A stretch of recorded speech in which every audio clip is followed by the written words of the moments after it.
Il a forcé mon coffre-fort comme si de rien n'était. Sans demander la permission. Sans même avoir l'air honteux. Je l'ai donné à ta sœur, a-t-il dit en tenant mon enveloppe d'argent comme si mon avenir n'était pas entre ses mains. Sa boutique de bougies est plus importante que tout ce que tu avais prévu. 28 000 $ envolés. Je suis resté figé. Comme si, en restant immobile assez longtemps, la trahison ne deviendrait pas réelle. Mais alors, grand-père est entré, quintapotant le parquet, le regard perçant. Il a regardé papa et a demandé doucement « Où est le fonds d'études que je t'ai confié ?» Et à ce moment-là, mon père, l'homme qui avait toujours une raison, une leçon, une excuse, est devenu livide. Je m'appelle Alina West. Et si vous pensez savoir comment ça se termine, attendez la suite. Que se passe-t-il quand ceux qui vous ont élevé vous ont aussi volé? Tout a commencé par la confiance et s'est terminé par un code secret que je n'aurais jamais dû révéler. Pendant 2 ans, j'ai travaillé comme une forcenée. Les bourses ne suffisaient pas. Alors, j'ai été serveuse. J'ai donné des cours particuliers. J'ai fait du graphisme freelance jusqu'à 3 heures du matin. J'ai mis chaque dollar dans ce coffre. 28 000 $. Chaque centime comptait double parce que je rêvais d'aller à l'université et de rembourser mes dettes. Et il le savait. Il a vu la lettre d'admission. Pourtant, il l'a choisie. Ce n'est rien de personnel, a-t-il dit en agitant la main. Elle en a plus besoin. Tout ira bien pour toi. Pas d'excuses, pas de culpabilité, juste un sentiment de droit acquis. Mais alors, grand-père est intervenu.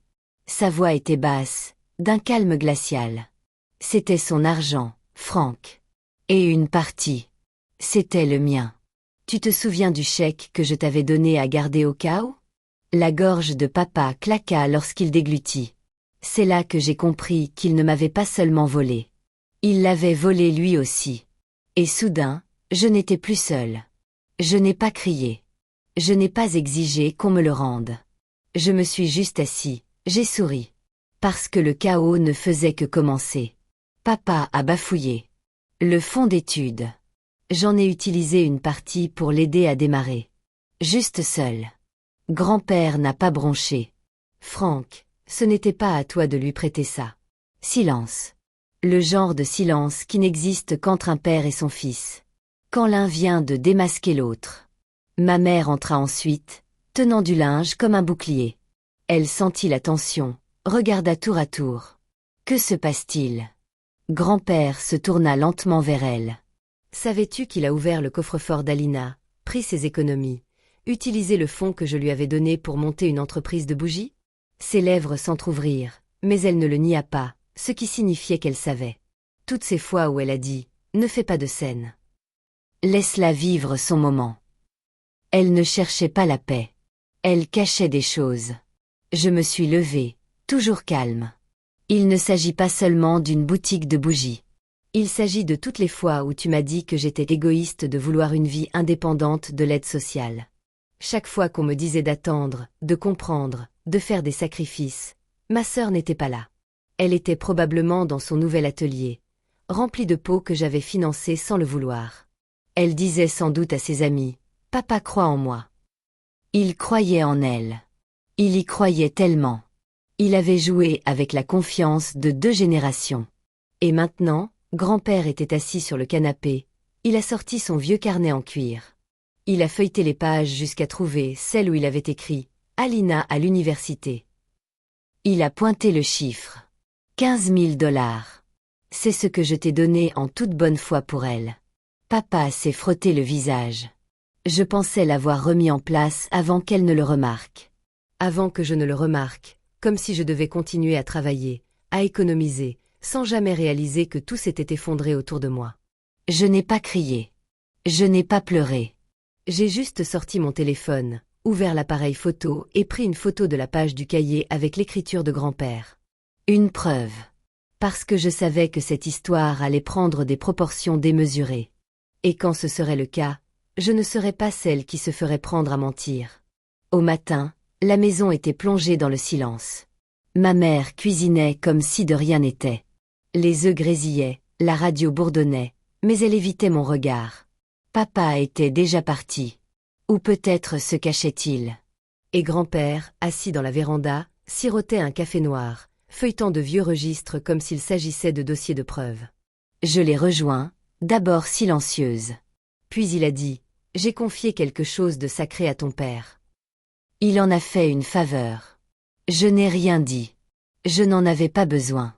Il m'a regardé et a ajouté, « Et toi, tu ne m'as jamais demandé de parfum. » Ces mots m'ont blessé plus que tout, car j'avais de la fierté. Je ne voulais pas être une autre main tendue dans la famille. Je ne voulais pas être comme elle. Ma sœur, la dorée, la rêveuse, celle qui, malgré ses échecs, a toujours su rebondir. Pendant que je rationnais mon essence pour aller travailler. Elle s'offrait de la peinture fraîche, de la cire artisanale et des emballages de marque. Le tout payé avec de l'espoir volé. Tu crois que je devrais la confronter? Ai-je demandé. Grand-père a secoué la tête. Non, laisse-la découvrir la vérité comme ton père, quand le sol se sera dérobé sous ses pieds. J'ai froncé les sourcils. Je ne veux pas me venger. Il a souri lentement et a dit, tu n'as pas besoin de vengeance. Alina, tu as juste besoin de vérité et peut-être d'un peu de révélation. Ce mot, révélation, m'a marqué. J'ai ouvert mon ordinateur portable et j'ai commencé à fouiller dans l'historique des transactions.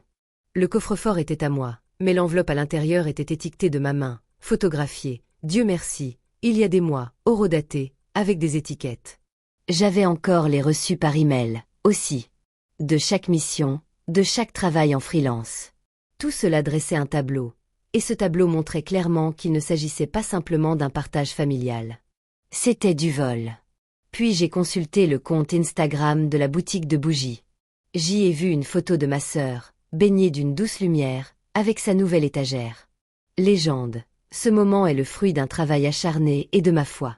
Du travail acharné. J'ai fait une capture d'écran de la publication, puis j'ai ouvert un nouveau dossier sur mon bureau et je l'ai nommé « Héritage de mensonges ». Parce que s'il voulait que ça reste privé, il n'aurait jamais dû allumer la mèche. Je n'ai rien publié. Pas encore. Parfois, le silence est plus pesant que le bruit. Mais j'ai commencé à envoyer quelques messages discrets à la directrice du fonds de bourse qui m'avait demandé de parler de résilience financière, à l'association qui avait présenté l'entreprise de ma sœur comme une réussite d'une femme qui a bâti sa fortune elle-même, au collège communautaire que ma sœur prétendait avoir quitté pour suivre sa passion. Je n'ai pas accusé. J'ai juste posé des questions, fourni quelques justificatifs, laissé la vérité se répandre lentement. Cet après-midi-là, j'ai reçu un texto d'elle. Salut, mon sourire. Tu peux passer au studio aujourd'hui? Je veux te montrer la nouvelle collection de bougies. Et puis, j'avais juste envie de parler. C'est fou comme ça arrive toujours après les problèmes. J'y suis allée. Elle m'a accueilli à bras ouverts. Une odeur de lavande artificielle flottait dans l'air.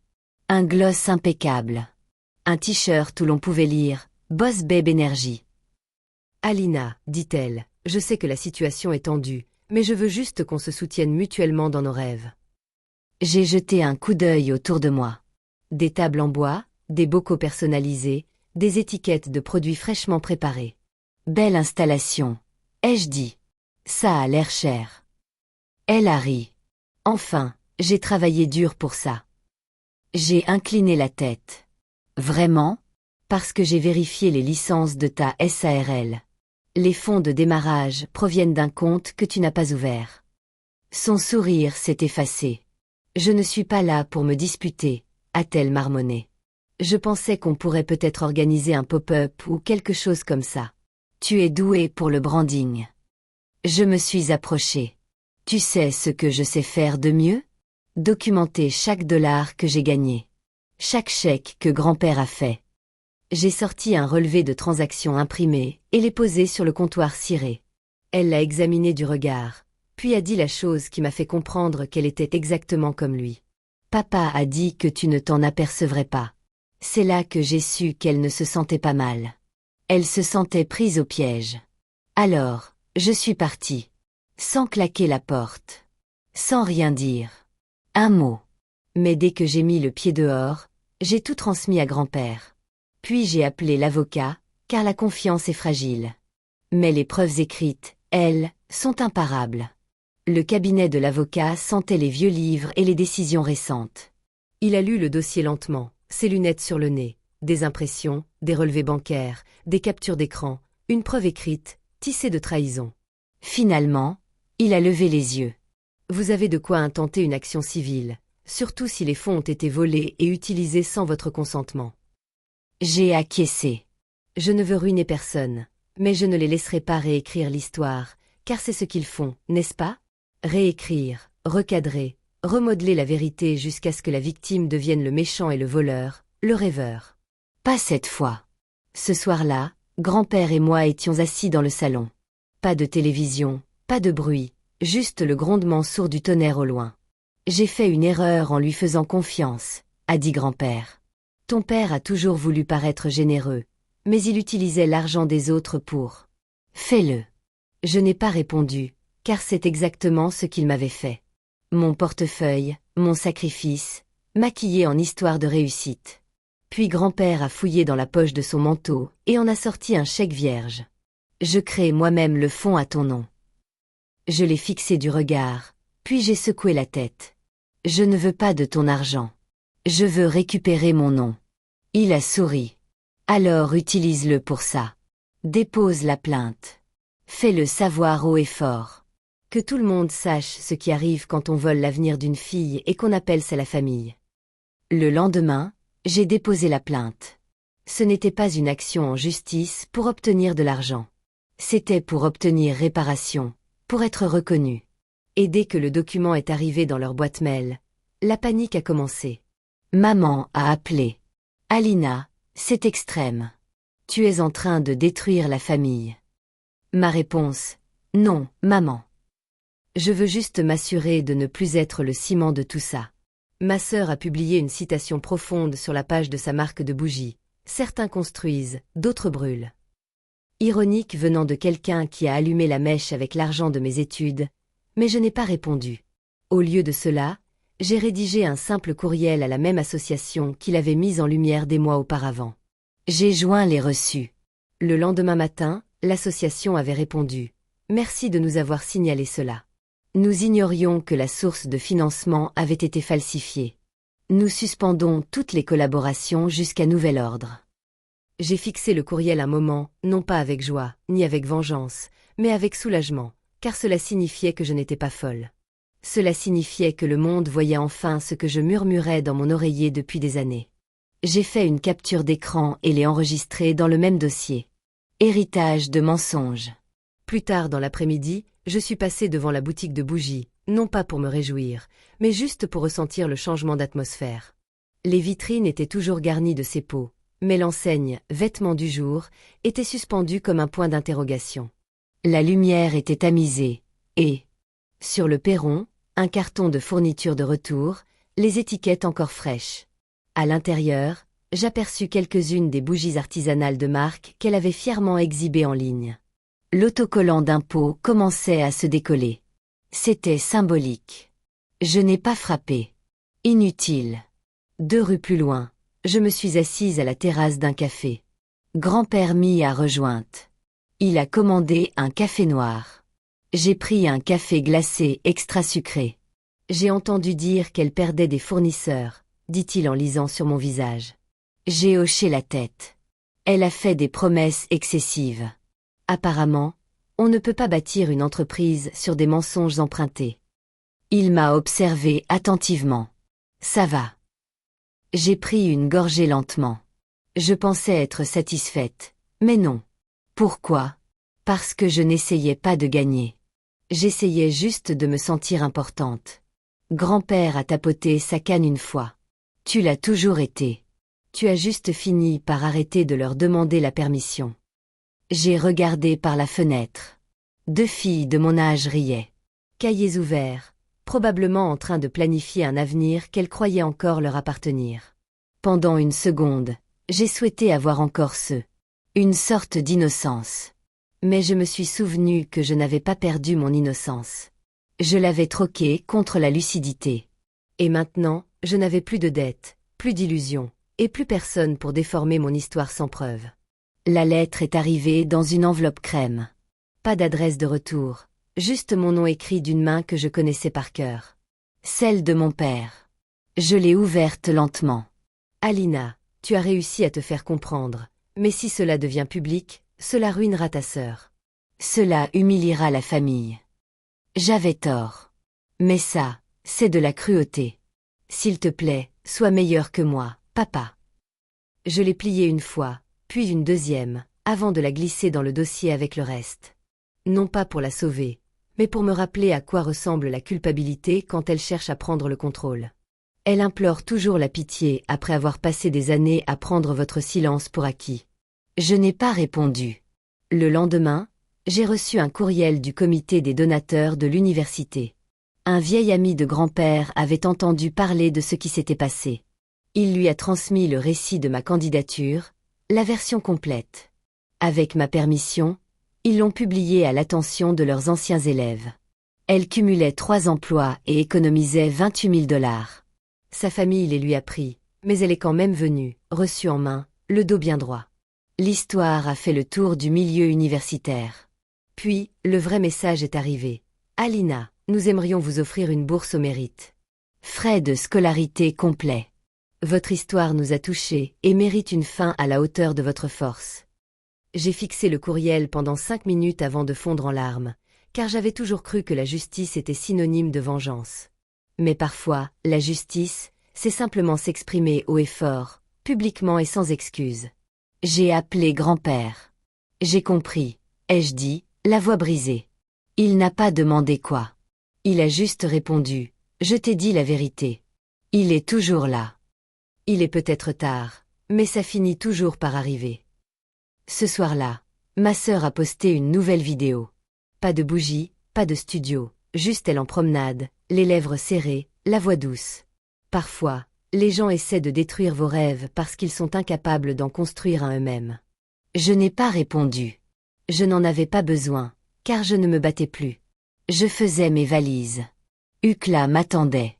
La dernière chose que j'ai emballée, c'était la photo. Moi à 14 ans, appareil dentaire compris, debout entre maman et papa, tenant mon premier certificat de mention. À l'époque où je pensais que l'amour se gagnait par la réussite. À l'époque où leur approbation était aussi naturelle que l'air que je respirais. Je l'ai glissé dans un livre et j'ai fermé la valise. Grand-père m'a conduite à l'aéroport. Nous n'avons pas beaucoup parlé jusqu'à ce que nous arrivions au terminal et qu'il coupe le moteur. « Tu es sûr que ça va ?» a-t-il demandé. J'ai hoché la tête. Je ne pars pas avec de la haine, juste des souvenirs. Il a souri. Tu n'étais pas censée rester petite, juste pour les rassurer. Je l'ai serré fort dans mes bras et j'ai murmuré.